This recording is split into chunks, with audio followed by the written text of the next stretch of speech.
And just, speaking on your own journey, I think you announced you were retiring in 2018.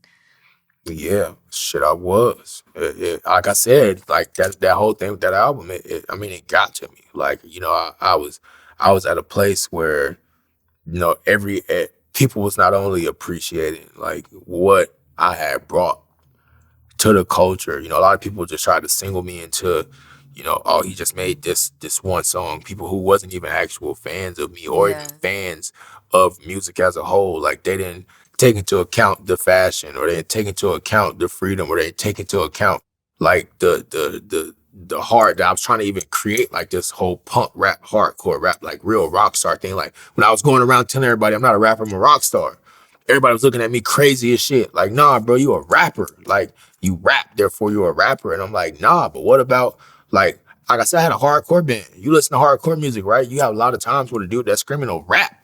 Mm-hmm. But you don't hear them call them rappers. They still rock stars, right? Even if they put that shit on a beat with an 808 electronic beat, they still consider them rock stars. Mm-hmm. But the moment you're a rapper forever. You know what I'm saying? No matter what you make, you're a rapper. And they even take it a certain way. Like when Lil Wayne, they say Lil Wayne tried to make a rock album.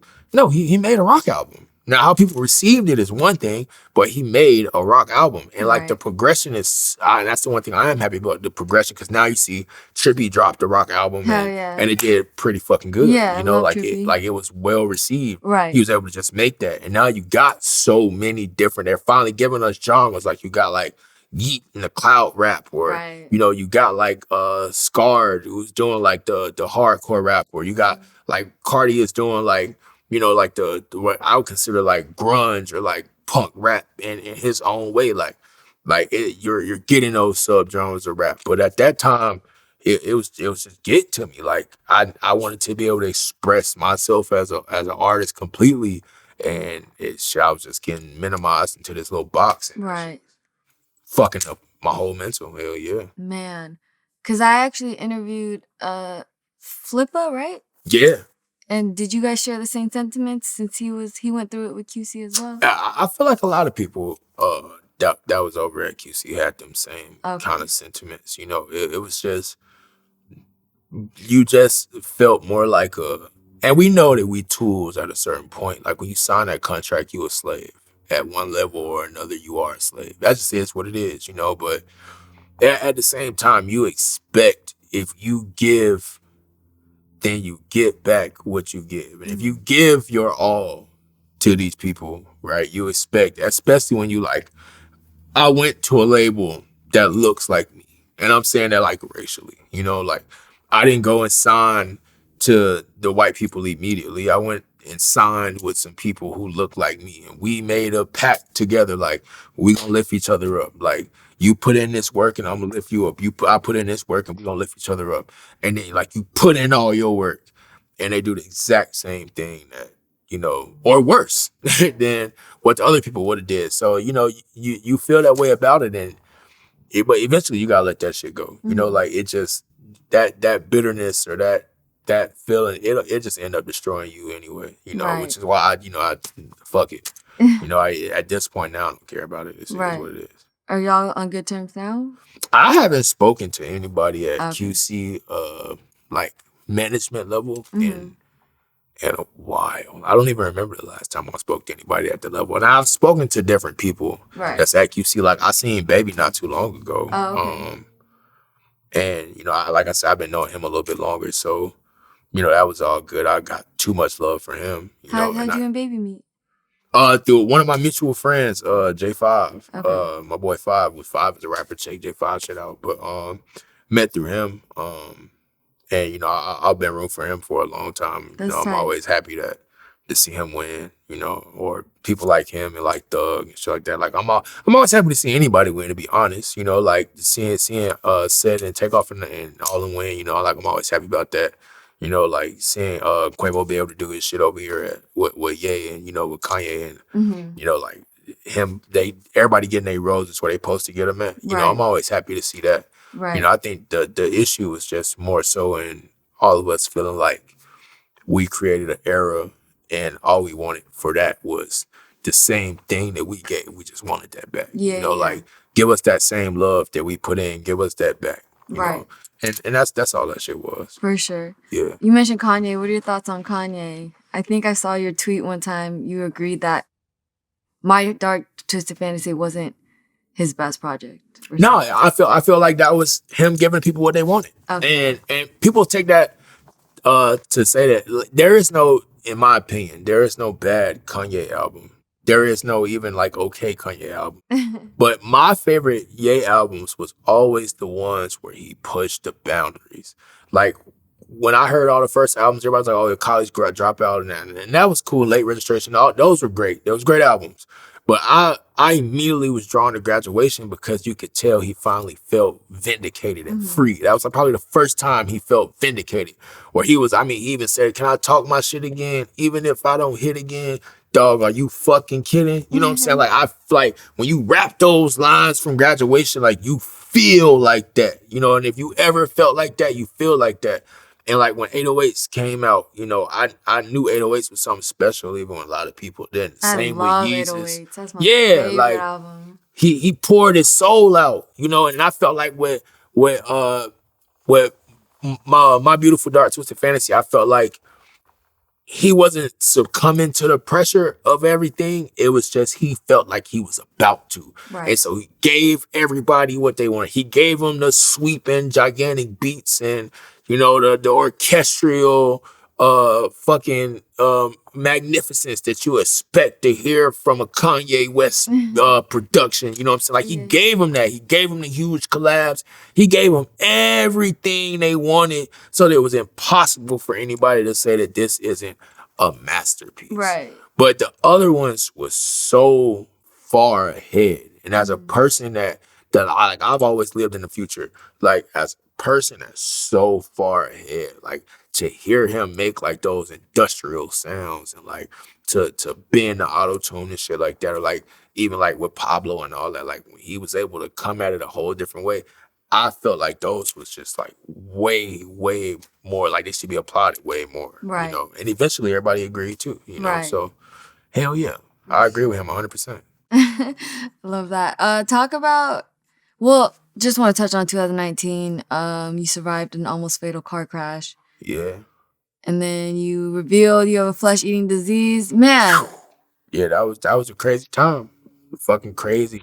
I mean, obviously, like, you know, I got the shades on, so people think I'm like blinders. No, I'm perfectly fine. Okay, you know, cool. but like my so like what's left over from the necrosis on my face, like you said, I got like a little piece of my eyelid missing. So I just try and keep the shades on just for one, because like now I got like a half an eyelid. Sometimes like my eye look kind of crazy. And like the light will sometimes fuck with me and give me like little headaches. But now it was a crazy time. You know, I had like a cut on my face, like on my eye, and then it got infected.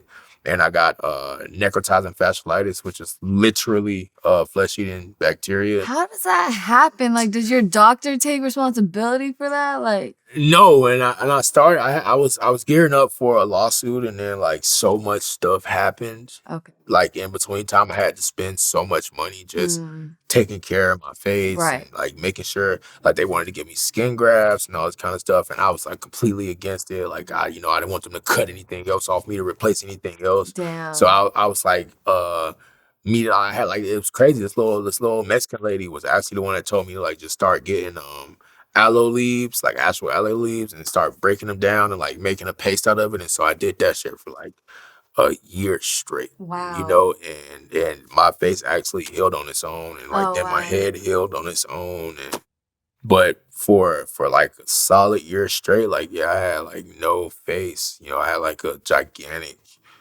painful open wound on my face. Like my face was an open wound, and then my head, and you know, it happened at the worst time because then it happened and then COVID happened. Oh, wow. So like I had those two issues where I couldn't go outside. Right. And then when I finally could, people assumed, you know, everybody was like super germophobic at the time. So, you know, you see a guy with like half a fucking face and you immediately start thinking like, oh my God, you know, I feel like a fucking zombie. So I was like super depressed. I was like hella depressed, but I had to just, you know, stay on it. I was gonna say how you get through that, you know, talk about mental health. Like, and you know, I know that when you came out with it, like a lot of people cared. They were like, a lot of people, and yeah. man, I appreciate, like, so many of my fans, like, I felt like I was such a small, like, I was like, damn, bro, how did this happen to me? And thank God for, like, all the people in the world and all my fans, but I had so many people that reached out to me and was like, yo, bro, I went through that too. I had necrosis. Oh, wow, and, like, really? I still got, like, all the pictures and emails and everything. Like, people was like, yo, I went through the same thing, and, like, I lost, like, part of my hand, or I lost my arm, or, like, my aunt went through that and she lost her leg, or, like, and so when that's something that I felt was, like, so unknown and so rare, which it still is, Right. but I felt like, okay, like, there's a community here of people, and, like, I had so many people reach out and DM me that my Instagram to this day still, like, it bugged out, like, Yeah. until this day, like, right now, when I go on my Instagram messages, I still have messages that I get from 300 weeks ago, 256 weeks ago, that because my inbox was just so overloaded, it couldn't keep up. So I was seeing messages and thought I was responding to everybody, only for like a year later for me to get a whole nother 200 messages. And so, like, yeah, my fans and my supporters, I cannot thank them enough. Right. And, like, everybody that supported me, I cannot thank them enough, because, like, it was days where they really kept me going. You know what I'm saying? Like, it was days where I was like, you know what, fuck it, I'm throwing in the towel. Right. And they kept me going. You know what I'm saying? So hell yeah. Did you record it all during those? Yeah, fuck yeah. I mean, shit, man. If I didn't record in that time, I probably would have thrown in the towel. I probably would have off myself, man. Like, that outlet of being able to make music and like get my pain out. Like, I made Maco Got That Flame, which a lot of people, like a lot of my fans, a lot of people that wasn't my fans before became my fans after hearing that tape. I was able to put out a lot of my pain and, like, my little subtle victories, like the little confidence I still had left. I was able to put it into that project. Right. And feel so much better. For sure. And that's what music should do for people. Facts. 1000%. I think you put out God of Rage recently. Yeah. God of Rage dropped in November. Which it was delayed so long. God of Rage was supposed to drop like a couple years ago. What happened? Everything happened with my face. Everything happened with my face and everything like that. So I couldn't shoot any videos. I couldn't do any interviews. I did one tour, which was like a Asian tour with me and my boy Kino Beats. We did Korea, China, and Japan. And that was like the last tour I could do before, like, my face got too bad for me to even be able to, like, go outside or do anything like that. So I was able to take care of some shit then, and to finally get God of Rage out felt really good. Just because it was the evolution of everything. Like, I was finally able to show people, like, like the evolution of all my singing stuff from like way back when. Like, I had to develop my voice, and, like, even like the rock star shit I'm doing, it wasn't just yelling at the top of my voice. I had actually made it into an actual form, and I've been working on it so much. So I was finally ready to get it to people, and I was really nervous about it until, thank God, like, a Whole Lot of Red dropped, and I was like, damn, really? because, like, right when I was listening to, like, all of the, like, video game beats, because I had been making, like, Zelda samples, like, from Ocarina of Time, like, all these, like, D. Will's making, like, a bunch of, like, Glitch Realm shit. Man, like, one of our songs that me and D. Will made actually got put into a movie. And that was another big thing. That song made it into a movie, and I was like, okay. Yeah, it made it into Rush. So we got, like, the main song for Rush. And I was like, damn. So, like, my punk rock shit, people are gonna fuck with it as long as they get to listen to it. And so I recorded Black Sabbath Volume 7, which I haven't put out. And I finished up the last parts of God of Rage and the deluxe edition, which I'm still going to drop the deluxe edition to my fans that's watching this. And I was able to put that shit out. I feel vindicated just putting it out, but now I got to shoot all the content and stuff. Right. Are you releasing independently right now? Yeah, I'm releasing under my own label, Desperado Records. Shouts to Empire, shouts to Ghazi. Hell yeah, that's the fucking gang. Empire is going up.